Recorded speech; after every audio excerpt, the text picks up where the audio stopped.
Welcome viewers. அது December 16, 2012 new Delhi. Time அப்ப கரெக்டா நைட்டு 11 மணிக்கு மேல இருக்கும். அப்போ ஒரு நபர் சவுத் டெல்லியுடைய சிட்டிக்கு வெளியே இருக்கிற ஒரு ரோட்ல தன்னுடைய வண்டியில போயிட்டு இருக்காரு. அப்படி அவர் போயிட்டு இருக்கிறப்ப ரோடுக்கு சைட்ல ஏதோ வித்தியாசமா இருக்கிறத நோட் பண்றாரு. அது என்ன அப்படின்னு பாக்குறதுக்காக தன்னுடைய வண்டியை நிறுத்திட்டு பக்கத்துல போனவரு தன்னுடைய வாழ்நாள்ல மறக்க முடியாத ஒரு காட்சியை பாக்குறாரு. அப்படி அவர் பார்த்தது அந்த நடுங்க வைக்கும் குளிர்ல உடம்புல ஒட்டு துணி கூட இல்லாம ஒரு ஆண் மற்றும் ஒரு பெண் 2 பேருடைய உடல்கள் அங்க கிடக்கிறத பார்த்து பயந்து போனவரு உடனடியா டெல்லி போலீஸ்க்கு கால் பண்ணி அதை இன்ஃபார்ம் பண்றாரு. கொஞ்ச நேரத்திலேயே அங்க வந்த போலீஸ் அந்த 2 பேருமே இனிமே உயிரோட தான் இருக்காங்க அப்படிங்கறத கண்டுபிடிக்கிறாங்க.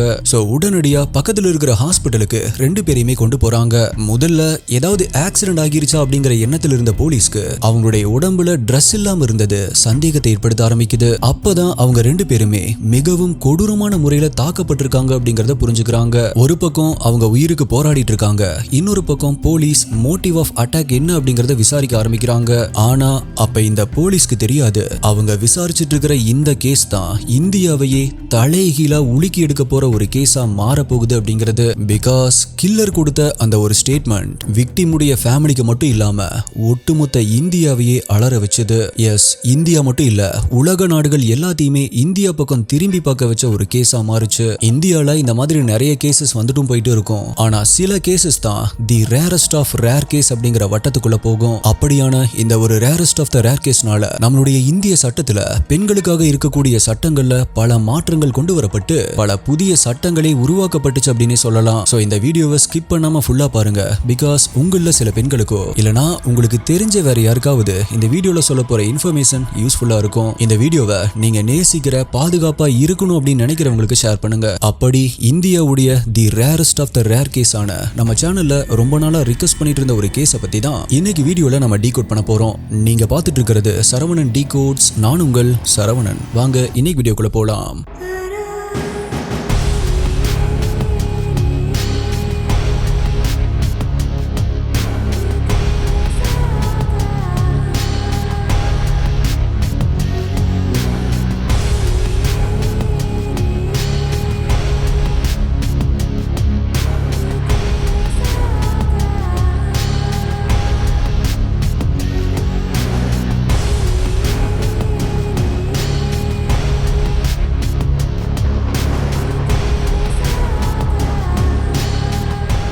இந்த வீடியோல நான் சொல்ற யூடியூப்ல காமிக்க முடியாத crime scene images, crime scene videos எல்லாமே நம்மளுடைய அஃபீஷியல் டெலிகிராம் குரூப்ல தான் அப்டேட் பண்ணுவோம். யூடியூப்ல கரெக்டா நோட்டிபிகேஷன் கிடைக்காதவங்களுக்கும் அங்க இன்ஸ்டன்டா அப்டேட் கிடைச்சிரும். டெலிகிராம் யூஸ் பண்ணாதவங்களுக்கு வாட்ஸ்அப்ல நம்மளுடைய சேனல் இருக்கு, அங்கேயுமே உங்களுக்கு இன்ஸ்டன்ட் அப்டேட்ஸ் கிடைச்சிரும். நம்மளுடைய அஃபீஷியல் வாட்ஸ்அப் மற்றும் டெலிகிராம் சேனலுடைய லிங்க் டிஸ்கிரிப்ஷன் பின்ட் கமெண்ட்ல கொடுத்திருக்கேன், செக் பண்ணி பாருங்க.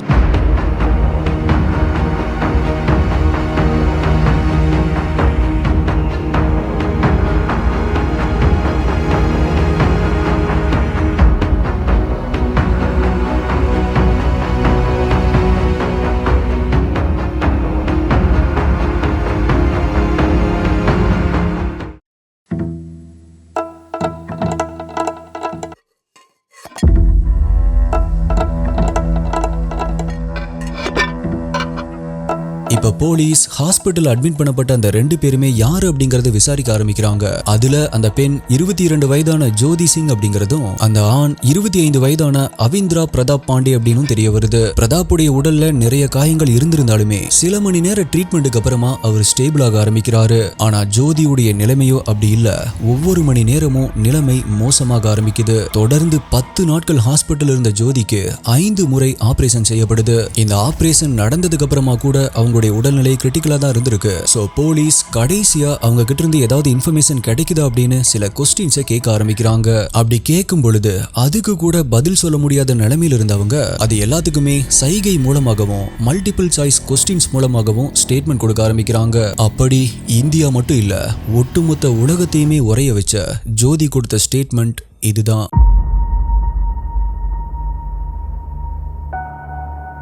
உத்தரப்பிரதேசில் இருக்க ஒரு சின்ன கிராமத்துல பிறந்த ஜோதி 12th ஸ்டாண்டர்ட் முடிச்சதுக்கு அப்புறமா உத்தரகாண்ட்ல பிசியோதெரபியை முடிக்கிறாங்க. அதுக்கப்புறமா டெல்லி வந்து ஒர்க் பண்ணிட்டு இருந்தவங்க அங்கதான் 25 வயதான பிரதாப்பை மீட் பண்ணி ஃப்ரெண்ட்ஸ் ஆகுறாங்க. நாளடைவுல அவங்களுடைய நட்பு காதலாவும் மாறுது. அப்படிதான் டிசம்பர் 16, 2012 அன்னைக்கு ரெண்டு பேருமே சேர்ந்து வெளியே போயிருக்காங்க. அன்னைக்கு நாள் முழுவதுமே ரொம்பவே சந்தோஷமா அந்த நாளை என்ஜாய் பண்ணவங்க நைட்டு அங்க இருக்கிற ஒரு மால்ல தி லைஃப் ஆஃப் பை அப்படிங்கிற ஒரு படத்தை பார்த்துட்டு வீட்டுக்கு கிளம்புறாங்க.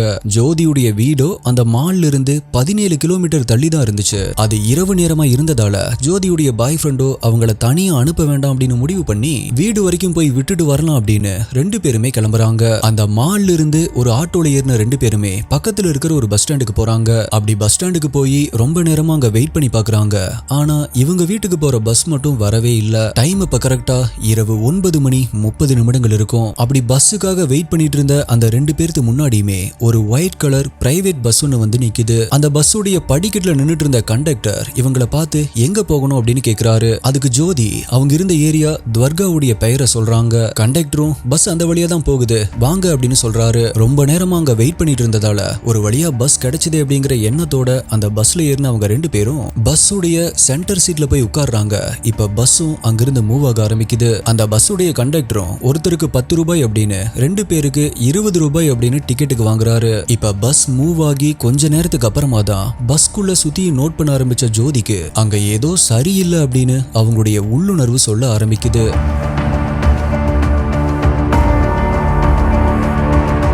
பிகாஸ் அந்த பஸ்ஸுக்குள்ள மொத்தமாவே 6 பேர் தான் இருந்திருக்காங்க. ஆனா அந்த 6 பேரும் ஆண்களா தான் இருந்திருக்காங்க. அது இங்க பிரச்சனை இல்ல. ஆனா அந்த 6 பேருடைய நடவடிக்கையும் கொஞ்சம் ஸ்ட்ரேஞ்சா இருக்கிறத நோட் பண்றாங்க. பட் ஆல்ரெடி டிக்கெட் வாங்கியாச்சு, பஸ்ஸும் மூவ் ஆக ஆரம்பிச்சதால பரவாயில்ல, இதே பஸ்ல போயிடலாம் அப்படின்னு மனசுக்குள்ள நினைச்சுக்கிறாங்க. இப்ப இவங்களுடைய உள்ளுணர்வு சொன்னதை கேட்காம அவங்க எடுத்த இந்த முடிவு தான் அவங்களுடைய வாழ்க்கையவே தலைகீழா மாத்த போகுது அப்படின்னு கண்டிப்பா அப்ப அவங்களுக்கு தெரிஞ்சிருக்காது.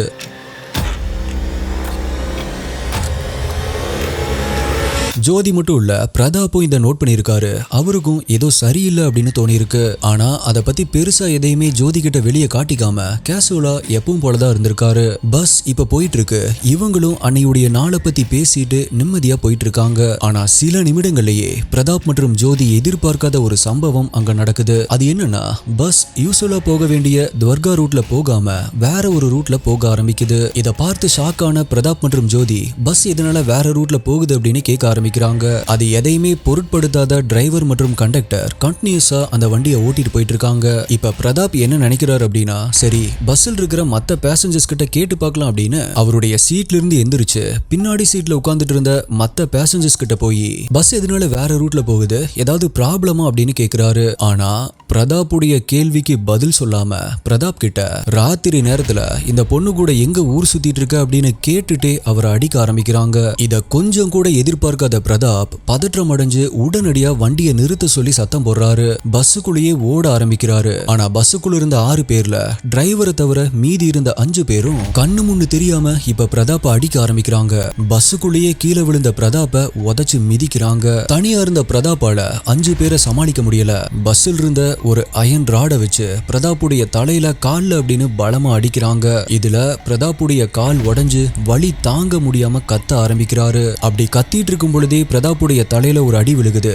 அதுல அவர் அன்கான்சியஸ் ஆயிடுறாரு. இப்ப அடுத்ததா அந்த கும்பலுடைய டார்கெட் தன்னுடைய பாய் ஃப்ரெண்ட் இவ்வளவு கொடூரமா அடிக்கப்பட்டதை பார்த்து இங்க என்ன நடந்துட்டு இருக்கு அப்படின்னு புரியாம பயத்துல உறைஞ்சு போய் சீட்ல உட்கார்ந்துட்டு இருக்க ஜோதி மேல திரும்புது.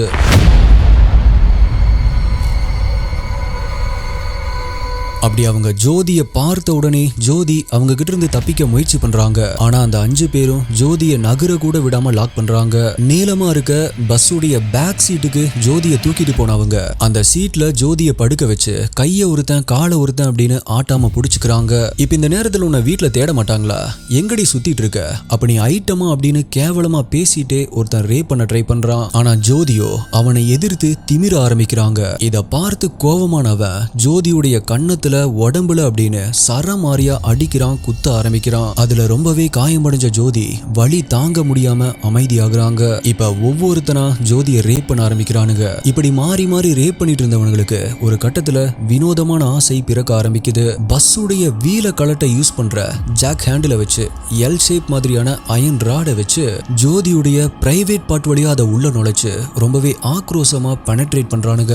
வலி தாங்க முடியாத ஜோதி பயங்கரமா கத்த ஆரம்பிக்கிறாங்க. ஒரு கட்டத்துல அவங்களுடைய பிரைவேட் பார்ட் வழியா அவங்களுடைய கையை வச்சு இன்னர் ஆர்கன்ஸை புடுங்கி இழுக்க ஆரம்பிக்கிறானுங்க.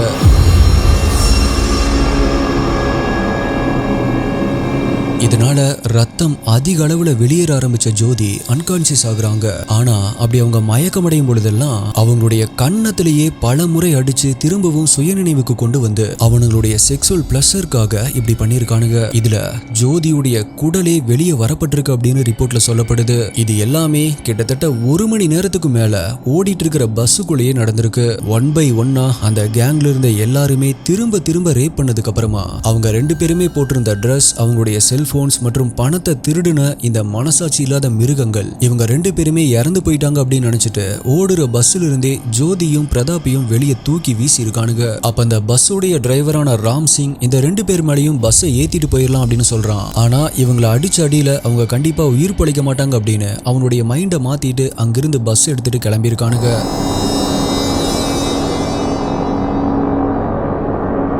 இதுக்கப்புறமா தான் நான் இன்ட்ரோல சொன்ன விஷயங்கள் நடக்க ஆரம்பிக்குது. ஒரு பெண் இவ்வளவு கொடூரமான முறையில தாக்கப்பட்டு ரேப் பண்ணப்பட்டிருக்கா அப்படிங்கிற இந்த விஷயம் தீ மாதிரி பரவ ஆரம்பிக்குது. அதுவும் ஓடுற பஸ்ல இப்படி ஒரு சம்பவம் நடந்திருக்கு அப்படிங்கிற இந்த நியூஸ் நாடு முழுவதுமே சென்சேஷனல் நியூஸா பரவ ஆரம்பிக்குது. டெல்லி மட்டும் இல்ல, தமிழ்நாடு, கேரளா, ஆந்திரா, கர்நாடகா அப்படின்னு இந்தியாவுடைய கடைக்கோடி மக்களுக்கும் இது தெரிய ஆரம்பிக்குது. இந்த நியூஸ் வெளிவந்தப்ப நம்ம நாட்டில் இருக்கிற எல்லாரையுமே, குறிப்பா பெண்கள் நைட் டைம்ல வெளியே போறதுக்கே பயப்பட ஆரம்பிச்சாங்க. இப்ப ஜோதியுடைய உடல்நிலை ரொம்பவே மோசமா இருந்ததால டிசம்பர் 26ஆம் தேதி நடந்த கேபினெட் மீட்டிங்ல ஜோதியை காப்பாத்துறதுக்காக சிங்கப்பூர்ல இருக்கிற தலை சிறந்த ஹாஸ்பிட்டலுக்கு ட்ரீட்மெண்ட்டுக்காக அனுப்பலாம் அப்படின்னு டிசைட் பண்றாங்க.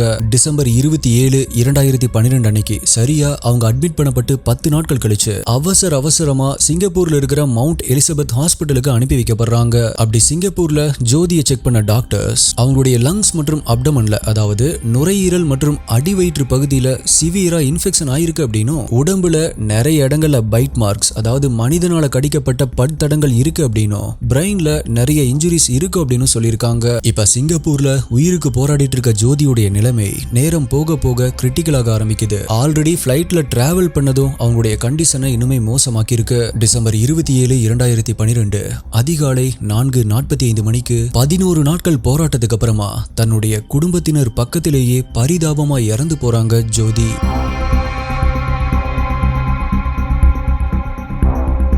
ஜோதி இறப்பதற்கு முன்னாடி கடைசியா கொடுத்த ஸ்டேட்மெண்ட் தான் மக்களோட கண்கள்ல கண்ணீரையும் கோவத்தையும் கொண்டு வந்துச்சு. அப்படி அவங்க சொன்னது என்ன அப்படின்னா, அந்த குற்றவாளிகள் தூக்குல போடப்பட்டு கொல்லப்படணும். எனக்கு நடந்த இந்த சம்பவம் இனி எந்த பொண்ணுக்குமே நடக்க கூடாது அப்படின்னு சொல்லியிருக்காங்க.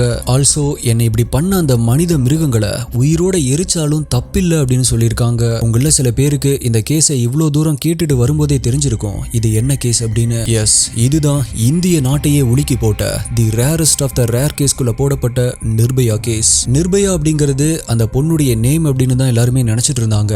பட் அவங்களுடைய ஒரிஜினல் நேம் ஜோதி சிங் அப்படின்னு அவங்க இறந்து 3 வருடங்கள் கழிச்சு 2015 தான் அவங்க அம்மா ரிவீல் பண்ணியிருக்காங்க.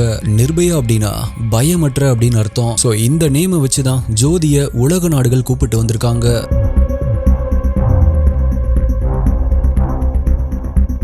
இப்ப தீவிரமா நடத்தப்பட்ட இன்வெஸ்டிகேஷன்ல கிரைம் நடந்து அடுத்த 24 மணி நேரத்திலேயே இந்தியன் ஹைவே சிசிடிவி ஃபுட்டேஜஸை யூஸ் பண்ணி பஸ்ஸுடைய நம்பர், பஸ்ஸுடைய கலர் மற்றும் பஸ்ல எழுதப்பட்டிருந்த நேமை வச்சு அந்த பஸ் ஒரு பிரைவேட் ஸ்கூலுடைய கான்ட்ராக்ட்ல இருக்கக்கூடிய ஒரு பஸ் அப்படிங்கறத கண்டுபிடிக்கிறாங்க. அந்த வண்டியை ஓட்டுன டிரைவரான 30 வயதான ராம் சிங், அவனுடைய தம்பி 26 வயதான முகேஷ் சிங், 20 வயதான ஜிம் மாஸ்டரான வினய் சர்மா மற்றும் 19 வயதான பழ வியாபாரி பவன் குப்தா, 31 வயதான அக்ஷய் அக்ஷய் குமார் சிங், 17 வயதான முகமது அஃப்ரோஸ் அப்படின்னு எல்லாருமே அரெஸ்ட் பண்ணப்படுறாங்க. இதுல 3 பேருடைய கையில ஜோதியுடைய பற்களுடைய தடம் இருக்கு அப்படிங்கிறது கன்ஃபார்ம் பண்ணப்படுது. இப்போ உங்களுக்கு இந்த கேஸை கேட்கும் பொழுதே சில டவுட்ஸ் வந்திருக்கலாம். எப்படி ஓடுற பஸ்ல இவ்வளவு பெரிய கிரைம் நடந்திருக்கும்? பஸ் ரோட்ல தான் போயிட்டு இருக்கு அப்படிங்கும் பொழுது ரோட்ல போயிட்டு இருந்த மத்த யாருக்குமே எப்படி இது தெரியாம இருந்திருக்கும் அப்படிங்கிற ஒரு கேள்வி வரலாம். இந்த பஸ் ஒரு பிரைவேட் பஸ்ஸா இருந்ததால பஸ்ஸுடைய விண்டோஸ் ஃபுல்லாவே கர்டைன்ஸால மூடப்பட்டிருந்திருக்கு. இதை விட இம்பார்ட்டன்டா அந்த விண்டோஸ் எல்லாமே டிண்டட் கிளாஸால கவர் பண்ணப்பட்டிருந்திருக்கு. இத பத்தி கோயம்புத்தூர் ஸ்கூல் பசங்க கேஸ்லயே நான் ஆல்ரெடி சொல்லியிருப்பேன். ஆனா தெரியாதவங்களுக்கு மறுபடியும் சொல்றேன். இந்த விண்டோஸ்ல இருக்க கோட்டிங் வெளியிருந்து பாக்குறப்ப உள்ள என்ன நடக்குது அப்படிங்கிறது யாருக்குமே தெரியாது. ஆனா பஸ்ஸுக்கு உள்ள இருந்து பாக்குறப்ப வெளியே என்ன நடக்குது அப்படிங்கிறது தெரியும். சோ ஜோதிக்கு அவ்வளவு கொடுமை அந்த பஸ்ஸுக்குள்ள நடந்துட்டு இருக்கும் பொழுது தன்னை சுத்தி அத்தனை வண்டிகள் மக்கள் போறத பார்த்தும் கை கட்டுற தூரத்துல அத்தனை ஆட்கள் இருந்துமே தன்னை காப்பாத்த யாருமே வரலையே அப்படின்னு இருக்கும் பொழுது ஜோதியுடைய மனநிலைமை அப்ப எப்படி இருந்திருக்கும் அப்படின்னு கொஞ்சம் யோசிச்சு பாருங்க. அப்ப அதுல இருந்து ஒன் ஆஃப் த கில்லரான முகேஷ் சிங் என்ன சொல்லியிருக்கான் அப்படின்னா, 2 கை தட்டுனாதான் ஓசை வரும். ஒரு டீசென்டான பொண்ணு ராத்திரி 9 மணிக்கு ரோட்ல சுத்திட்டு இருக்க மாட்டா. ரேப் பண்ணப்படுறதுக்கு பெண்கள் தான் ஆண்களை விட மிக முக்கியமான காரணம். அவ போட்டிருந்த ட்ரெஸ் தான் என்னுடைய ஆசையை தூண்டுச்சு. அது மட்டும் இல்ல, அன்னைக்கு மட்டும் அவன் எங்களை அலோ பண்ணியிருந்தா அப்படின்னா அவ செத்திருக்க மாட்டா. இந்நேரம் அவன் உயிரோட இருந்திருப்பான் அப்படின்னு அவன் சொல்லியிருக்கான். एक चीज़ देखी जाए, अगर कोई शरीफ लड़की होती है रात को 9 बजे मतलब नहीं घूमती है, लड़के भी उतना उससे ज़्यादा जिम्मेदार है रेप के लिए, ये लड़के हैं उससे ज़्यादा. இப்ப போலீஸ் இந்த கேஸ்ல இன்னுமே ஆழமா விசாரணை பண்ணி பாக்குறாங்க. அப்படி விசாரிக்கும் பொழுதுதான் நிர்பயா கேஸ்ல வெளிவரப்படாத சில உண்மைகள் வெளிவர ஆரம்பிக்குது. அன்னைக்கு நைட்டு அந்த 6 பேருமே பயங்கரமா குடிச்சிட்டு என்ன பண்றது அப்படின்னு தெரியாம இருந்தவனுங்க அந்த பஸ் எடுத்துட்டு ஊருக்குள்ள வந்திருக்கானுங்க. அன்னைக்கு அவனுங்களுடைய டார்கெட் மோட்டிவ் என்னவா இருந்திருக்கு அப்படின்னா, இல்லீகலா பஸ்ஸை ஓட்டி அதுல வர்ற பேசஞ்சர்ஸ் கிட்ட இருந்து பணம் மற்றும் நகையை திருடலாம் அப்படின்னு முடிவு பண்ணிருக்கானுங்க. அப்பதான் அந்த கேஸ்ல ஒரு புதிய நபர் உள்ள வராரு. அவருதான் நிர்பயாக்கு முன்னாடி அவங்க கிட்ட மாட்டின 35 வயதான கார்பெண்டரான ராம்தீர் சிங். இவரு கொடுத்த ஸ்டேட்மெண்ட் தான் ஒட்டுமொத்த மக்களுடைய கோபத்தையும் போலீஸ் மேல திரும்ப வச்சது. அப்படி அன்னைக்கு நடந்த இன்னொரு சம்பவம் இதுதான்.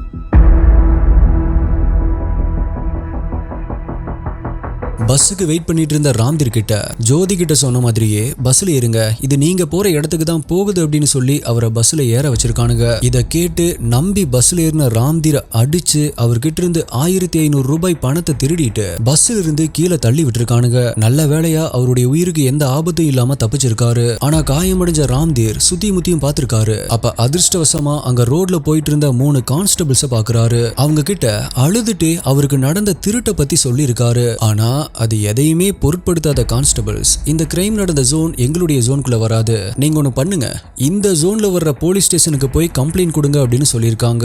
அன்னைக்கு மட்டும் ராம்தீர் கொடுத்த இன்ஃபர்மேஷனை வச்சு அந்த 3 கான்ஸ்டபிள்ஸும் ஆக்ஷன் எடுத்திருந்தாங்க அப்படின்னா மேபி நிர்பயா இந்நேரம் உயிரோடு இருந்திருக்க வாய்ப்பு இருக்கு அப்படின்னு சொல்லி மக்கள் எல்லாருமே போலீஸ் மேல கோவப்பட ஆரம்பிச்சாங்க.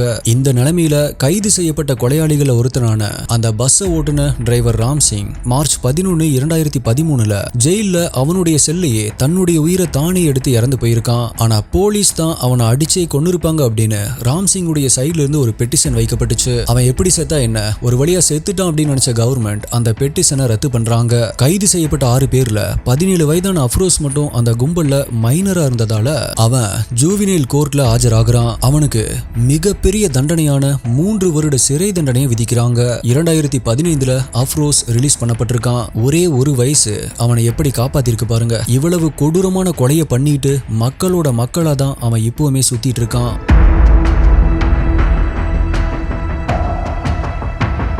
நிர்பயாவுடைய இந்த கேஸ் இந்திய சட்டத்துல பல மாற்றங்களை கொண்டு வந்துச்சு. இந்திய சட்டத்துல நிர்பயா ஆக்ட் அப்படின்னே புதிய அமெண்ட்மெண்ட் உருவாக்கப்பட காரணமா இருந்துச்சு அப்படின்னே சொல்லலாம். மார்ச் 2013 இந்த சட்டங்கள் பாஸ் பண்ணப்படுது. Section 326A, 326B, 354A, 354B, 354C, 354Dக்கு கீழே பெண்களுக்கு எதிரான ஸ்ட்ரிக்டான சட்டங்கள் கொண்டு வரப்பட்டுச்சு. கடைசியா கோர்ட்ல ஒரு கில்லர் என்ன சொல்லியிருக்கான் அப்படின்னா, அன்னைக்கு அவர் ரேப் பண்ணப்படும் பொழுது எங்க கிட்ட சண்டை போட்டிருக்க கூடாது. அவ சைலண்டா ரேப் பண்ண அலோ பண்ணியிருந்தா அப்படின்னா இந்நேரம் அவ உயிரோட இருந்திருப்பா. அவளை நாங்க எல்லாமே பண்ணி முடிச்சுட்டு டிராப் பண்ணிருப்போம் அப்படின்னு ரொம்பவே கூலா சொல்லியிருக்கான். இவன் கொடுத்த இந்த ஸ்டேட்மெண்ட்டை கேட்கும் பொழுது நமக்கே இவ்வளவு கோபம் வருது அப்படின்னா விக்டிமுடைய பேரண்ட்ஸ்க்கு எப்படி இருந்திருக்கும்? மனிதாபிமானமே இல்லாம ஒரு பொண்ணு ரேப் பண்ணிட்டு இந்த அளவுக்கு திமிரா பேசியிருக்கான். சோ இவனுக்கு என்னைக்கு தீர்ப்பு கிடைக்கும் அப்படின்னு மக்கள் காத்துட்டு இருந்தாங்க. அப்படி மக்கள் காத்துட்டு இருந்த அந்த நாளும் வருது. அது மார்ச் 20, 2020 டெல்லி திகார் ஜெயில். அன்னைக்கு காலையில 5 மணிக்கு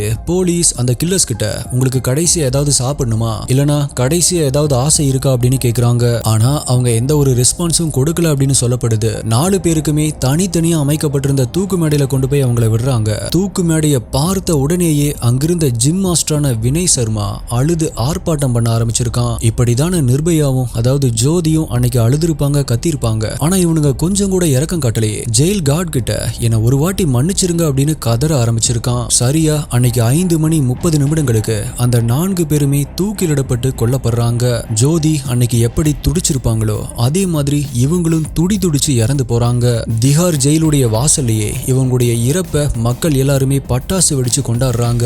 எத்தனையோ கேஸ் இந்தியால வந்து போயிருந்தாலுமே நிர்பயா கேஸ் இன்னைக்கு வரைக்குமே மக்களுடைய மனசுல இருந்து நீங்கள. இந்தியால ஒவ்வொரு அரை மணி நேரத்துக்கும் 2 பெண்கள் செக்சுவல் அபியூஸ்க்கு உட்படுத்தப்படுறாங்க அப்படின்னு தேசிய குற்ற ஆவண காப்பகம் ரிப்போர்ட் பண்ணிருக்காங்க. இந்த மாதிரியான மனித மிருகங்கள் எல்லா இடத்துலயுமே நம்மளை சுத்தி இருந்துட்டு தான் இருக்காங்க. நம்ம தான் அதுகிட்ட இருந்து பாதுகாப்பா இருக்கணும். முடிஞ்ச அளவுக்கு இரவு நேரங்கள்ல தனியா டிராவல் பண்றதை அவாய்ட் பண்ணணும். என்ன ப்ரோ நீங்க பசங்களை இப்படி பண்ணாதீங்க அப்படின்னு சொல்றதுக்கு பதிலா பொண்ணுகளை இந்த நேரத்துல போக வேண்டாம் வர வேண்டாம் அப்படின்னு சொல்லிட்டு இருக்கீங்க.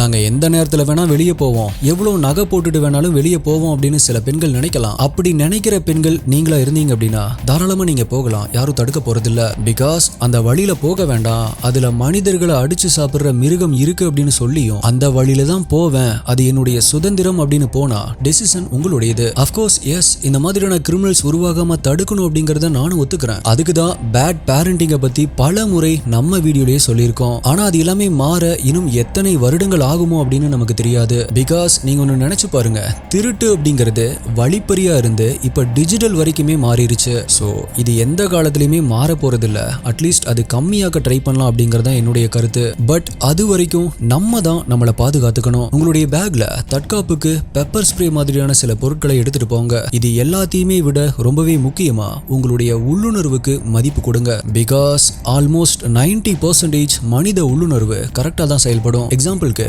ஏதாவது ஒரு சூழ்நிலையில நீங்க இருக்கீங்க அப்படின்னு வச்சுக்கலாம். அங்க ஏதோ ஒண்ணு சரியில்லை அப்படின்னு உங்களுக்கு தோணுச்சு அப்படின்னா உடனடியா அந்த சிச்சுவேஷன்ல இருந்து விலகி போயிருங்க.